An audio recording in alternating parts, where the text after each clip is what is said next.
அவர் நம்மை அற்புதமாய் நடத்துகிற தேவனா இருக்கிறார். இந்த நேரத்துல ஆண்டவரை நம்ம துதித்து ஆராதித்து கொண்டு இருக்கிறோம். இன்னொரு பாடலை கூடமாய் நம்ம பாடி அவரை துதிக்கலாமா? ஆனந்தமே சமூகமே பேரின்பமே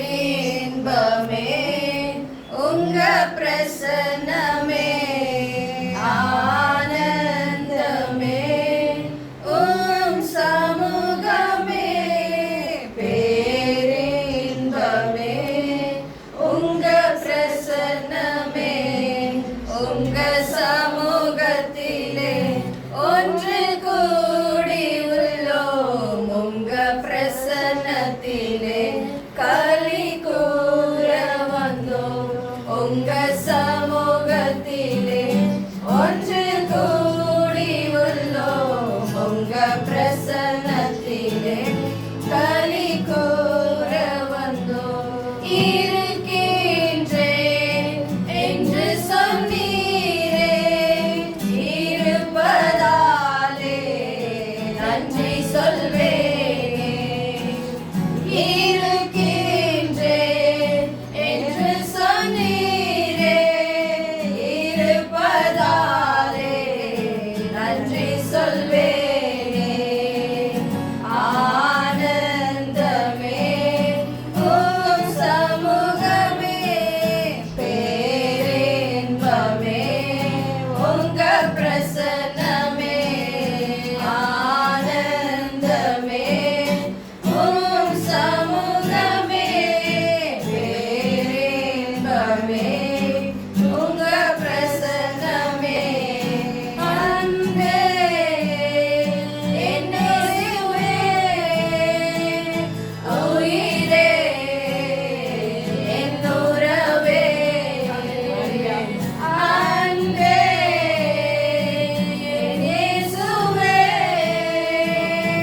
உயிரே என்னுறவே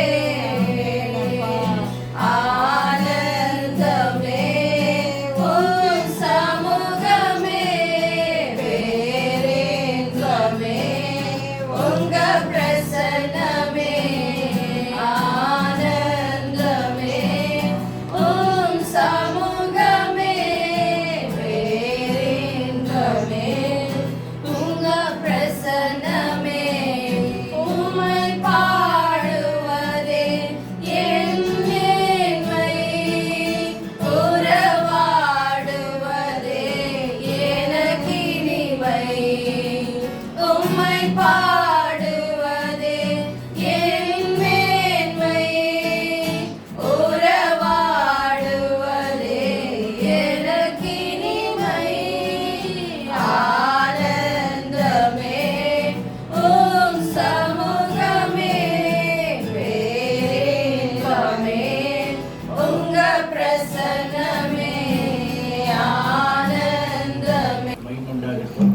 நாளிலும் ஆண்டுடைய நாமத்தில் மகிமையாக இந்த வேலையிலே எதிர்பாராத வண்ணமாக கூடி வரும்படிக்கு தேவன் கிருபை செய்திருக்கிறார். எனக்கு அப்படியே என்னுடைய டீம் குடும்பத்தில் சொன்னால் நாங்கள் நேரத்தே புறப்பட வேண்டியது. இந்த சபையில் நாங்கள் இருந்திருக்கணும்.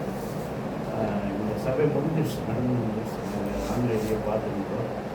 கர்த்தருடைய நாமத்தில் ஸ்தோத்திரம். 10 மணிக்கே முடிந்திருக்கிறது. தேவனுடைய நாமத்துக்கு மகிமை உண்டாவதாக. இந்த நாளிலே நம்ம எல்லாரும் இங்கே கூடியிருப்பது ஒரு விசேஷமான ஒரு நாள் தான். இதுபோல் ஒரு கூடுகை இதுக்கு முன்னாடி இருந்ததாக இல்லை.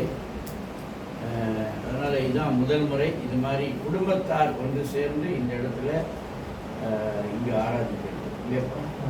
அதனால் இது ஒரு வாய்ப்பாய் ஆண்டவர் அமைத்து கொடுத்தார். இது தேவனுடைய கிருபை. இந்த சகாய் மேரி ஜெரோமு ஜெரால் எல்லாரும் அதே போல் அவருடைய அப்பா அவரும் இந்த இடத்துல ஊழிய செய்தார். இந்த இடத்தை அவர் கடன் பண்ணாமல் இருக்கிறதே கேள்விப்படுவோம். அதனாலே இந்த இடத்திலே தேவன் கனப்படுத்த விரும்புகிறார். எனவே 2 சபையாக இவங்க தொடங்கி விட்டார்கள். ஆனால் இந்த இடம் சரியானபடி நடக்க முடியாமல் ஏறத்தாழ 1 வருஷம் மேலே கஷ்டப்படுகிறது. அதாவது விசுவாசிகள் இல்லாமல் தொடர்ந்து ஜெபம் இந்த இடத்துல நடக்கிறதாகவும் ஆராதனை நடக்கிறதாகவும் கேள்விப்படுகிறேன். எல்லாம் நடக்கிறது. அதனால் இந்த நாளிலே இந்த ஒரு கூலிக்காக ஆண்டவரை துதிக்கிறேன். இந்த ஜெப வேலையை கர்த்தர் நமக்கு காசு தரும்படியாக அவருடைய ஜெபம் பண்ணுவார். அதன் பிறகு ஒரு வார்த்தை கூட சொல்லுவார். அவருடைய ஒரு வார்த்தை சொல்லி ஒரு ஜெபம் பண்ணுவார். அதன் பிறகு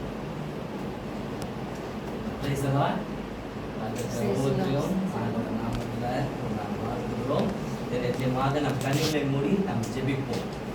ஆண்டவரை நோக்கி நாம் பார்க்கலாம். இந்த நாளில் நம்ம வீட்டில் நம்ம கூடி வந்தாலும், ஆனால் நாம் விசுவாசிக்கின்றோம் இந்த ஒரு ஸ்தலம் ஒரு பரிசுத்த பூமியாக மாறப்படுகிறது.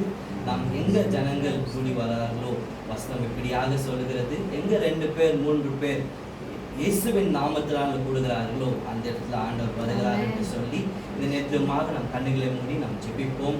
நேரத்திலுமாக நாம் ஒப்பு கொடுப்போம். அதனால் நம்முடைய வார்த்தைகள் நம்முடைய இடைப்பட முடியாக நாம் ஜெபிக்கலாம். அன்பின் ஆண்டவரே, இந்த கால வேலைக்காகவும் நான் நன்றி செலுத்தி நாங்கள் துதிக்கின்றோம்.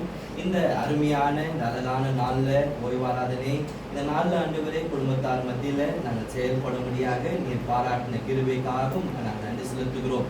நீர் நல்ல தேவன். நீர் எல்லாவற்றும் அந்தந்த காலகட்டத்தில் நீர் அருமையாக செய்து முடிக்கிறீர்னு சொல்லி வசனம் சொல்லுகிறது. இந்த கால வேலுமாக உங்களை நோக்கி நாங்கள் பார்க்கிறோம்.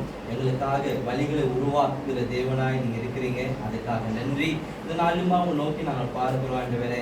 இந்த வாரம் ஒரு விசேஷமான ஒரு வாரமாக இந்த குடும்பத்தில் அண்ணன் காணப்பட நீர் திரும்ப கொடுத்தீங்களே நன்றி. இந்த நாளுமாக நாங்கள் ஜெபிக்கிறோம். இந்த பிரசனம் இருந்து எங்களை வழிநடத்தும்படியா நாங்கள் கேட்கின்றோம். உங்களுடைய கிருபை எங்களோட இருப்பதாக காத்துக்கொள்ளுங்க அப்பா, வழிநடத்திக் கொள்ளுங்க. இயேசு மூலம் நாங்கள் கேட்கின்றோம் நல்ல பிதாவே. ஆண்டவர் நாமத்துக்கு கனமும் மகிமை உண்டாவதாக. இன்றைக்கு நாம் ஆண்டுடைய வார்த்தைகளை பார்க்கறதுக்கு முன்னாடி ஒரு சின்ன ஒரு கிரீட்டிங்ஸை நான் பகிர்ந்து கொள்ள விரும்புகின்றேன். நம் வேதாகமத்திலிருந்து சங்கீதம் 113 அதிகாரம் 1வது வசனத்தை நாம் வாசிக்க கேட்போம். சங்கீதம் 133 அதிகாரம் 1வது வசனத்தை நாம் வாசிக்க கேட்கலாம்.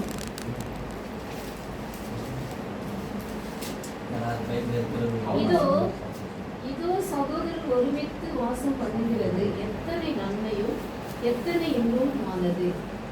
அது ஆரோனுடைய சிரசின் மேல் ஊற்றப்பட்டு அவனுடைய தாடியை வடிகிறதும் அவனுடைய அங்கிகளின் மேல் இறங்குறதும் ஆன நல்ல தைலத்துக்கும் ஹெர்மோன் மேலும் சீயோன் பர்வதங்கள் மேலும் இறங்கும் பணிக்கும் ஒப்பாயிருக்கிறது. அங்கே கர்த்தர் என்றென்றைக்கும் ஆசீர்வாதத்தையும் ஜீவனையும் கட்டளையிடுகின்றார். ஆமென். ஆண்டவர் நாமத்துக்கே கனமும் மகிமையும் உண்டாவதாக. இதனால் நாம் பார்க்கும்போது சங்கீதம் 113 பார்க்கும்போது சகோதரர்கள் ஒன்றாக இருப்பது எவ்வளவு ஒரு மகிழ்ச்சியான ஒரு காரியம். இந்த நாளில் நம் குடும்பத்தாராக சகோதர சகோதரிகளாக நாம் இணைந்திருப்பது ஆண்டுடைய சுத்த கிருபை என்று சொல்லி நான் விசுவாசிக்கின்றேன். ஏன் அப்படின்னு சொன்னால், இந்த வார்த்தைகளை தொடங்குவதற்கு முன்னாடி நான் 3 விஷயங்களை சுருக்கமாக சொல்லிவிட்டு நம்ம ஆண்டுடைய வார்த்தைகளுக்கு போகலாம். முதலாவது காரியம் நான் என்ன சொல்ல விரும்புகிறேன்னு சொன்னாக்கா, இந்த நாளில் ஒரு குடும்பம் ஒன்றாக இணைவது ஆண்டுடைய கிருபையா. அவர்களும் ஒன்றாக இணைய ஆண்டவர் கிருபை பாராட்டினார். நம்முடைய குடும்பத்துல ஒரு புது மெம்பர் ஆடாவை ஆண்டவர் நம்ம கிருபை பாராட்டுறதுக்காக நான் ஆண்டவருக்கு நான் நன்றி செலுத்தி நான் கிருபை பாராட்டுகிறேன். அதே போல இந்த நாள்ல 2வது விஷயத்தை நான் யோசித்து கொண்டிருக்கும் போது நான் யோசித்தேன். யூஸ்வலா நாங்கள் சபையில நம்ம ஆண்டவரை நம்ம ஆராதிப்போம். ஆனால் இந்த நாள்ல ஒரு குடும்பமாக குடும்ப ஆராதனையாக இந்த நாள் நடப்பது ஒரு வித்தியாசமாக நம்முடைய என்னுடைய அப்பா அவர்கள் சொன்னது பிரகாரமாக ஒரு குடும்பத்தாராக நாம் இணைந்து நம்ம ஆண்டவரை ஆராதிப்பது ஒரு பெரிய ஒரு மகிழ்ச்சியான ஒரு விஷயம். அது ஒரு பெரிய ஒரு சந்தோஷத்தை நமக்கு கொடுக்கின்றது. இது நிறைய குடும்பத்துல நம்ம இந்த காலகட்டத்தில் நாம் பார்க்க முடியும்.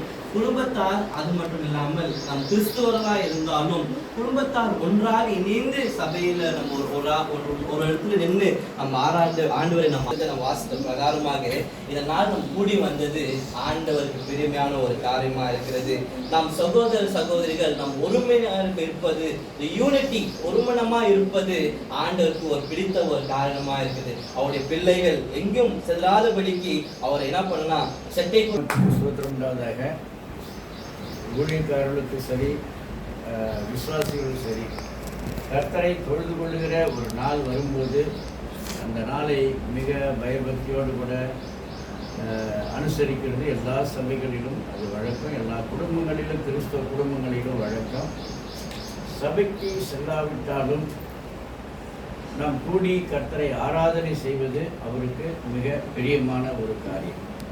அதனால் தேவனுடைய நாமத்துக்கு சொல்லுவதாக, எங்கே 2 பேர் 3 பேர் என் நாமத்தினாலே கூடுகிறீர்களோ அவர்கள் மத்தியிலே நான் வாசமாக இருப்பேன், வருவேன் என்றெல்லாம் வாக்கு ஆண்டவர் கொடுத்திருக்கிறார். மத்திய 18ஆம் அதிகாரத்தில் 20ஆம் வசனத்தில் அப்படியே வாசிக்கிறோம்.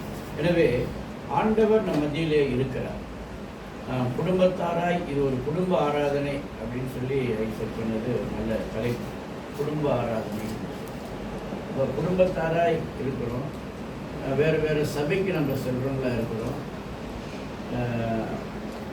அதனால் இந்த நாளில் அந்த சபைக்கு நம்ம போக முடியவில்லையே அப்படின்னு சொல்லி அந்த வேதனை, அந்த கவலை இருக்குது. ஆனாலும் ஆண்டவர் அந்த கவலையை போக்க முடியாத ஓரிடத்தில் நம்மளை கூடி வர செய்திருக்கிறார்.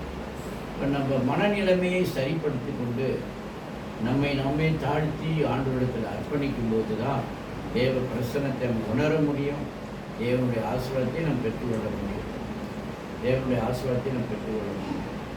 ஒரு சம்பவத்தை சாம் ஜெபதுரை அவர் சொன்னார். 3 நாள் பெங்களூரில் அவர் மெசேஜ் கொடுத்துருந்துக்கிறார்.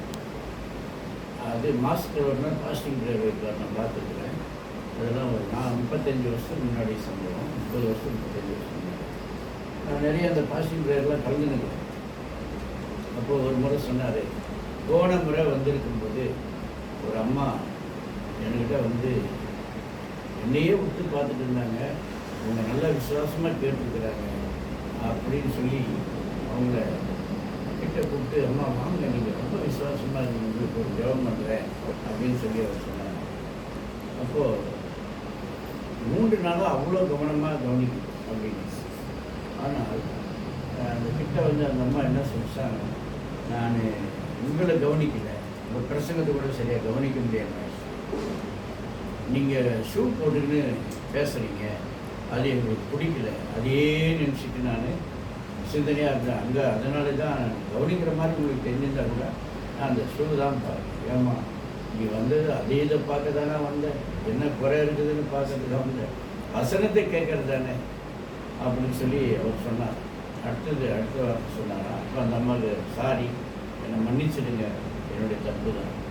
பாருமா, என்னுடைய கால் ஒரு கால் 3 இன்ச்சு கம்மியாக இருக்குது. அந்த 3 இன்ச்சுக்கு தகுந்த மாதிரி எனக்கு ஒரு ஷூ பண்ணி கொடுத்துக்கிறார்.